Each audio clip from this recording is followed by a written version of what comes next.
जय श्री राम। बृहस्पतिवार व्रत कथा। प्रेम से बोलिए गुरु बृहस्पति देव भगवान की जय, विष्णु भगवान की जय। एक राजा था जिसके घर में अन्न व धन की कोई कमी नहीं थी, परंतु उसकी स्त्री बहुत ही कृपण थी। वह किसी भिक्षार्थी को कभी भी कुछ भी नहीं दिया करती थी, सारे दिन बस घर के कामकाज में ही लगी रहती थी। एक बार एक साधु महाराज बृहस्पतिवार के दिन उसके द्वार पर आए और भिक्षा मांगी। उस समय उस राजा की स्त्री घर के आंगन को लीप रही थी। इस कारण साधु महाराज से कहने लगी कि महाराज, इस समय में मैं लीप रही हूँ, आपको कुछ नहीं दे सकती, फिर किसी अवकाश के समय में आना। साधु महात्मा काली हाथ चले गए। कुछ दिन पश्चात वह साधु महात्मा आए और उसी तरह भिक्षा मांगी। रानी उस समय अपने लड़के को खाना खिला रही थी तो कहने लगी, हे महाराज, क्या करूं, अवकाश ही नहीं है, इसीलिए आपको कुछ भी नहीं दे सकती। तीसरी बार महात्मा आए तो उसी तरह उनको टालना चाहा, परंतु महात्मा कहने लगे कि यदि तुमको बिल्कुल ही अवकाश हो जाए तब तो तुम मुझको भिक्षा दोगी ना। रानी कहने लगी, हाँ महाराज, यदि ऐसा हो जाए तो आपकी बहुत ही कृपा होगी। साधु महात्मा कहने लगे, अच्छा, मैं तुमको एक उपाय बतलाता हूँ। बृहस्पतिवार को दिन चढ़ने पर उठो, सारे घर में झाड़ू लादी लगाकर कूड़ा एक तरफ इकट्ठा करके रख दो, घर में चौका मत लगाओ, फिर स्नान आदि करके घर वालों को कह दो कि वह हजामत अवश्य से बनाए। रसोई बनाकर चूल्हे के पीछे रखा करो, सामने कभी ना रखो। सायकाल में बहुत अंधेरा होने के पश्चात दीपक जलाया करो तथा बृहस्पतिवार को पीले वस्त्र कभी भी धारण मत करो, न ही पीले रंग की चीजों का भोजन करो। यदि ऐसा करोगी तो तुमको घर में कोई भी काम नहीं करना पड़ेगा। रानी ने ऐसा ही किया। बृहस्पतिवार को खूब दिन चढ़ने पर उठी, झाड़ू आदि लगाकर कूड़े को घर में एक तरफ इकट्ठा करके रख दिया। पुरुषों ने भी हजामत आदि बनवाई। भोजन बनाने के पश्चात चूल्हे के पीछे रख दिया। उसके पश्चात वह सब बृहस्पतिवारों को ऐसा ही करती रही। अब कुछ समय बाद ही उसके घर में खाने तक को दाना भी ना रहा और भोजन के लिए दोनों समय तरसने लगे। राजा रानी से कहने लगा कि रानी, तुम यहाँ पर रहो, मैं दूसरे देश में जाऊं, क्योंकि यहाँ पर मुझे सभी मनुष्य जानते हैं, इसीलिए कोई कार्य भी नहीं कर सकता। देश चोरी परदेश भीख बराबर है। ऐसा कहकर राजा परदेश चला गया। वहां जंगल में जाता और लकड़ियां काट कर लाता तथा उन्हें शहर में बेचता। इस प्रकार जीवन व्यतीत करने लगा। राजा के घर में रानी व दासी भी दुखी रहने लगी। किसी दिन भोजन मिलता तो किसी दिन पानी पीकर ही रह जाती। एक बार रानी व दासी को 7 रोज तक बिना भोजन किए हुए हो गया तो रानी ने अपनी दासी से कहा, हे दासी, यहाँ पास के नगर में मेरी बहन रहती है, वह बड़ी धनवान है, इस कारण तू उसके पास जा और वहां से 5 सेर बेजड़ ला, जिससे कुछ समय के लिए गुजारा हो जाएगा। इस प्रकार रानी की आज्ञा मानकर दासी उसकी बहन के पास गई। रानी की बहन पूजा कर रही थी क्योंकि उस रोज बृहस्पतिवार का दिन था। जब दासी ने रानी की बहन को देखा तो वह बोली, हे रानी, मुझे तुम्हारी बहन ने भेजा है, मेरे लिए 5 सेर बेजड़ दे दो। इस प्रकार दासी ने कई बार कहा, परंतु रानी ने कुछ उत्तर ना दिया क्योंकि वह उस समय बृहस्पतिवार के व्रत की कथा सुन रही थी। इस प्रकार जब दासी को किसी प्रकार का उत्तर ना मिला तो वह बहुत दुखी और क्रोध भी आया और उसने लौटकर अपने गांव में रानी के पास आकर बोला, हे रानी, तुम्हारी बहन तो बहुत बड़ी आदमी है, वह छोटे मनुष्यों से बात नहीं करती, इसीलिए जब मैंने उससे कहा तो उसने किसी भी प्रकार का मुझे उत्तर नहीं दिया। उसका कोई दोष नहीं है, जब बुरे दिन आते हैं तब कोई सहारा नहीं देता, अच्छे बुरे का पता आपत्ति काल में ही लगता है, जैसी ईश्वर की इच्छा होगी वही होगा, यह सब हमारे भाग्य का दोष है। उधर उस रानी ने देखा कि मेरी बहन की दासी आई थी, परंतु मैं उससे कुछ ना बोली, इससे वह बहुत दुखी हुई होगी। यह सोचकर कहानी को सुन वह विष्णु भगवान का पूजन समाप्त करके वह बहन के घर चल दी और जाकर अपनी बहन से कहने लगी, हे बहन, मैं बृहस्पतिवार का व्रत कर रही थी, तुम्हारी दासी गई थी, परंतु जब तक कथा पूरी नहीं होती तब तक ना तो उठते हैं ना बोलते हैं, इसीलिए मैं ना बोली। कहो दासी क्यों गई थी? रानी बोली, बहन, हमारे अनाज नहीं था, वैसे तुमसे कोई बात छिपी नहीं है, इस कारण मैंने दासी को तुम्हारे पास 5 सेर बेजड़ लेने भेजा था। रानी बोली, बहन देखो, बृहस्पति भगवान सबकी मनोकामनाएं पूर्ण करते हैं, शायद तुम्हारे घर में अनाज रखा हो। इस प्रकार के वचन रानी ने सुने तो वह घर के अंदर गई और वहां उसे एक घड़ा बेजड़ का मिल गया। तब रानी और दासी प्रसन्न हुई और दासी कहने लगी, देखो रानी, देखो, वैसे तो हमको भोजन नहीं मिलता, इसीलिए हम आज ही व्रत रखेंगे। अगर इनसे व्रत की विधि पूछ ली जाए तथा कथा सुन ली जाए तो हम भी किया करेंगे। तब उस रानी ने अपनी बहन से पूछा कि बहन, बृहस्पतिवार के व्रत की कहानी कैसे कहते हैं, व्रत कैसे करना चाहिए। रानी की बहन ने कहा, हे बहन, गुरुवार के व्रत में चने की दाल, मुनक्का से विष्णु भगवान का केले की जड़ में पूजन करे तथा दीपक जलावे, पीला भोजन करे तथा कहानी सुने। इस प्रकार करने से गुरु भगवान प्रसन्न होते हैं, अन्न, वस्त्र, पुत्र, धन आदि देते हैं तथा सभी मनोकामनाओं को पूर्ण करते हैं। इस प्रकार से रानी और दासी दोनों ने निश्चय किया कि बृहस्पति भगवान का वह पूजन अवश्य करेंगे। 7 रोज बाद जब बृहस्पतिवार आया तो उन्होंने व्रत रखा, गुड़साल में जाकर चना गुड़ आदि बीन लाए और उसकी दाल से केले की जड़ में विष्णु भगवान का पूजन किया। अब पीला भोजन कहाँ से लाए? बेचारी बड़ी दुखी हुई, परंतु उन्होंने व्रत किया था, इस कारण गुरु भगवान प्रसन्न हुए और 2 थालों में सुंदर पीला भोजन लेकर आए। दासी को देखकर बोले, यह तुम्हारे और रानी के लिए भोजन है, तुम दोनों करना।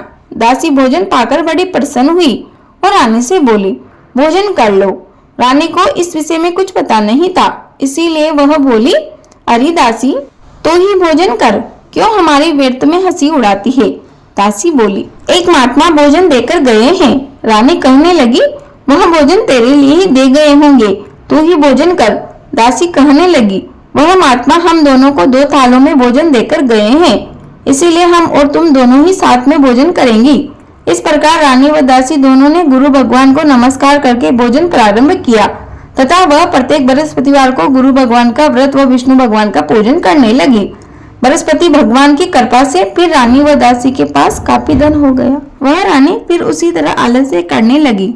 तब दासी बोली, देखो रानी, तुम पहले इसी प्रकार आलस्य किया करती थी, तुम्हें धन रखने में कष्ट होता था, इस कारण सभी धन नष्ट हो गया था। अब गुरु भगवान की कृपा से धन प्राप्त हुआ है तो फिर तुम्हें आलस्य क्यों होता है?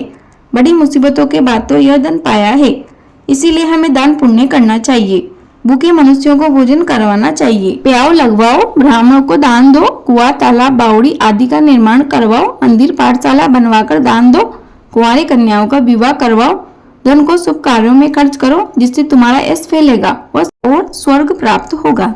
रानी ने इस प्रकार कर्म करने आरंभ किए और उसका यश फैलने लगा। रानी व दासी विचारने लगी कि न जाने राजा किस प्रकार से होंगे, उनकी कोई खबर नहीं मिली। गुरु भगवान से उन्होंने प्रार्थना की, तब भगवान ने रात्रि में राजा को स्वप्न में कहा, हे राजा, उठ उठ, तेरी रानी तुझे याद करती है, अपने देश को चलो। राजा प्रातःकाल उठा और विचार करने लगा, स्त्री जाति खाने व पहनने की संगिनी होती है, पर भगवान की आज्ञा मानकर वह अपने नगर के लिए चलने को तैयार हुआ। इससे पूर्व जब राजा परदेश चला गया था तो प्रतिदिन जंगल में से लकड़ी बीन कर लाने लगा और उन्हें शहर में बेचकर अपने दुखी जीवन को कठिनाइयों से व्यतीत करता था। एक दिन राजा दुखी होकर पुरानी बातों को याद करके रोने लगा। तब बृहस्पति देव उस जंगल में एक साधु का रूप धारण करके आ गए और राजा के पास आकर बोले, हे लकड़हारे, तुम इस जंगल में किस चिंता में बैठे हो, मुझको बतलाओ। यह सुनकर राजा के नेत्रों में आंसू आ गया और वह बोला, प्रभु, आप सब कुछ जानने वाले हो। इतना कर साधु को अपनी संपूर्ण कहानी बतला दी। महात्मा दयालु होते हैं। वह उससे बोले, राजा, तुम्हारी स्त्री ने बृहस्पति देव का अपमान किया था, जिसके कारण तुम्हारी यह दशा हुई है। अब तुम किसी प्रकार की चिंता मत करो, भगवान तुम्हें पहले से भी अधिक धनवान बनाएंगे। देखो, तुम्हारी स्त्री ने बृहस्पतिवार का व्रत आरंभ कर दिया है और तुम मेरा कहना मानकर बृहस्पतिवार का व्रत करके चने की दाल, गुड़, जल को लोटे में डालकर केले का पूजन करो, फिर कथा कहो और सुनो, भगवान तेरी सब मनोकामनाओं को पूर्ण करेंगे। साधु को प्रसन्न देख राजा बोला, हे प्रभु, मुझे लकड़ी बेचकर इतना पैसा नहीं मिलता जिससे भोजन करने के पश्चात कुछ भी बचा सकूं। मैंने रात्रि को अपनी रानी को व्याकुल देखा है, मेरे पास कुछ भी नहीं है जिससे कम से कम मैं उसकी खबर तो मंगा सकूं, और मैं कौन सी कहानी कहूँ यह मुझको मालूम नहीं। साधु ने कहा, राजा, तुम किसी प्रकार की चिंता मत करो, बृहस्पतिवार के दिन रोजाना की तरह लकड़ियां लेकर शहर को जाओ, तुमको उस दिन रोज से 2 गुना धन प्राप्त होगा, जिससे तुम भली प्रकार भोजन कर लोगे और बृहस्पति देव की पूजा का सामान भी आ जाएगा। इतना कर साधु देवता वहां से अंतर्ध्यान हो गए। धीरे धीरे समय व्यतीत होने लगा। बृहस्पतिवार का दिन आया। राजा जंगल से लकड़ी काटकर शहर बेचने गया। उसे उस दिन और दिन से अधिक पैसा मिला। राजा ने चना गुड़ आदि लाकर बृहस्पतिवार का व्रत किया उस दिन से उसकी सब कठिनाइयां धीरे धीरे दूर होने लगी। परंतु जब दोबारा बृहस्पतिवार का दिन आया तो वह राजा व्रत करना भूल गया। इस कारण बृहस्पति भगवान नाराज हो गए। उस दिन उस नगर में एक राजा ने विशाल यज्ञ का आयोजन किया था और शहर में यह घोषणा करा दी कि कोई भी मनुष्य अपने घर में भोजन ना बनावे, समस्त जनता मेरे यहाँ भोजन करने आवे। इस आज्ञा को जो न मानेगा उसके लिए फांसी की सजा दी जाएगी। राजा की आज्ञा अनुसार शहर के सभी लोग भोजन करने गए, लेकिन लकड़हारा कुछ देर से पहुंचा, इसीलिए राजा को उसको भोजन कराने के लिए अपने साथ ही ले गए और ले जाकर भोजन करा रहे थे तो रानी की दृष्टि उस कुटी पर पड़ी जिस पर उसका हार लटका हुआ था। वह वहां पर दिखाई न दिया। रानी ने निश्चय किया कि मेरा हार इसने चुरा लिया है। उसी समय सेना बुलाकर उसे जेलखाने में डलवा दिया। जब राजा जेलखाने में पड़ गया तो बड़ा दुखी होकर विचार करने लगा, ना जाने किस पूर्व जन्म के कर्म से मेरे लिए इतना दुख प्राप्त हुआ है। और उसी साधु को याद करने लगा जो कि जंगल में मिला था। उसी समय तत्काल बृहस्पति देव साधु के रूप में प्रकट हो गए और उसकी दशा को देखकर कहने लगे, अरे मूर्ख, तूने बृहस्पति देव की कथा नहीं की, इस कारण तेरे लिए दुख प्राप्त हुआ है। अब तू चिंता मत कर, बृहस्पतिवार के दिन जेलखाने के दरवाजे पर 4 पैसे पड़े मिलेंगे, उनसे तू बृहस्पतिवार का पूजन करना, तेरे सभी कष्ट दूर हो जाएंगे। बृहस्पतिवार के दिन उसे 4 पैसे मिले। राजा ने कथा की तो उसी रात्रि को बृहस्पति देव ने उस नगर के राजा के स्वप्न में आकर कहा, हे राजा, तुमने जिस आदमी को जेलखाने में बंद कर दिया है वह निर्दोष है, उसे छोड़ देना। रानी का हार उसी कुटी पर लटका हुआ है। अगर तू ऐसा नहीं करेगा तो मैं तेरे राज्य को नष्ट कर दूंगा। इस प्रकार के रात्रि के स्वप्नों को देखकर राजा प्रातःकाल उठा और कुटी पर हार देकर लकड़हारे को बुलाकर क्षमा मांगी और राजा को सुंदर वस्त्र आभूषण देकर विदा किया। राजा जब नगर के निकट पहुंचा तो उसे बड़ा ही आश्चर्य हुआ। नगर में पहले से भी अधिक बाग, तालाब और कुएं हैं। बहुत सी धर्मशाला, मंदिर आदि बन गए हैं। राजा ने पूछा, यह सब किसके हैं? तो नगर के लोग कहने लगे, यह सब रानी व दासी के हैं। तो राजा को और भी आश्चर्य हुआ और गुस्सा भी आया। जब रानी ने यह खबर सुनी कि राजा आ रहे हैं तो उसने दासी से कहा, ए दासी, देख राजा हमको कितनी बुरी हालत में छोड़ गए थे, कहीं ऐसी हालत देखकर वह वापस लौट न जाए, इसीलिए तू जा दरवाजे पर खड़ी हो जा। आज्ञा अनुसार दासी दरवाजे पर खड़ी हो गई और राजा आए तो उन्हें अपने साथ लेवा लाई। तब राजा ने क्रोध करके अपनी तलवार निकाली और पूछने लगे कि यह धन तुम्हें कैसे प्राप्त हुआ है? उन्होंने कहा, यह बृहस्पति देव के प्रभाव से प्राप्त हुआ है। राजा ने निश्चय किया, 7 रोज बाद तो सभी बृहस्पति देव का पूजन करते हैं, परंतु मैं रोजाना दिन में 3 बार कहानी कहा करूंगा और रोज व्रत किया करूंगा। अब हर समय राजा के दुपट्टे में चने की दाल बंधी रहती तथा दिन में 3 बार कहानी खाता। एक दिन राजा ने विचार किया कि चलो अपनी बहन के पास हो आए। इस प्रकार निश्चय कर राजा घोड़े पर सवार होकर अपनी बहन के यहाँ चलने लगा। मार्ग में उसने देखा कि कुछ आदमी एक मुर्दे को लिए जा रहे हैं। राजा ने रोककर उनसे कहा, अरे भैया, मेरी बृहस्पतिवार की कहानी सुन लो। वे बोले, लो, हमारा तो आदमी मर गया, इसको अपनी कहानी की पड़ी है। परंतु कुछ आदमी बोले, अच्छा कहो, हम तुम्हारी कहानी सुनेंगे। राजा ने दाल निकाली और कहानी कहने लगा। जब कहानी आधी हुई तो मुर्दा हिलने लगा और कहानी समाप्त हो गई तो वह राम राम कहकर खड़ा हो गया। आगे मार्ग में उसे एक किसान खेत में हल चलाता मिला। राजा ने उसे देखा और उससे बोला, अरे भैया, तुम मेरी बृहस्पति देव की कहानी सुन लो। किसान बोला, जब तक मैं तेरी कहानी सुनूंगा तब तक 4 हरिया और जोत लूंगा। जा अपनी कहानी किसी और को सुनाना। इस प्रकार राजा आगे चलने लगा। राजा के हटते ही बेल पछाड़ खाकर गिर गए तथा पेट में बड़ी जोर से दर्द होने लगा। उस समय उसकी माँ रोटी लेकर आई तो उसने देखा, अपने पुत्र से सब हाल पूछा और बेटे ने सारा हाल अपनी माँ से कह दिया। तो बुढ़िया दौड़ी दौड़ी उस घुड़सवार के पास गई और बोली, मैं तेरी कहानी सुनूंगी, तू कह तथा मेरे खेत पर चलकर ही कह। राजा ने बुढ़िया के खेत पर कहानी कही, जिससे वह बैल उठ खड़े हुए और किसान के पेट का दर्द भी बंद हो गया। इसके पश्चात वह राजा अपनी बहन के घर पहुंच गया। राजा की बहन ने भाई की खूब मेहमानी की। दूसरे दिन प्रातःकाल राजा जागा तो उसने देखा कि सब लोग भोजन कर रहे हैं। राजा ने अपनी बहन से कहा, कोई मनुष्य है जिसने भोजन ना किया हो, वह मेरी बृहस्पतिवार की कहानी सुन ले। बहन बोली, हे भैया, यह देश ऐसा ही है, यहाँ पहले लोग भोजन करते हैं और बाद में अन्य काम करते हैं। अगर कोई पड़ोस में हो तो देखाऊं। ऐसा कहकर देखने चली गई, परंतु उसे ऐसा कोई व्यक्ति ना मिला जिसने भोजन ना किया हो। अतः वह एक कुमार के घर गई, जिसका लड़का बीमार था। उसे मालूम हुआ कि उनके यहाँ 3 रोज से किसी ने भोजन नहीं किया। रानी ने अपने भाई की कहानी सुनने के लिए कुमार से कहा। वह तैयार हो गया।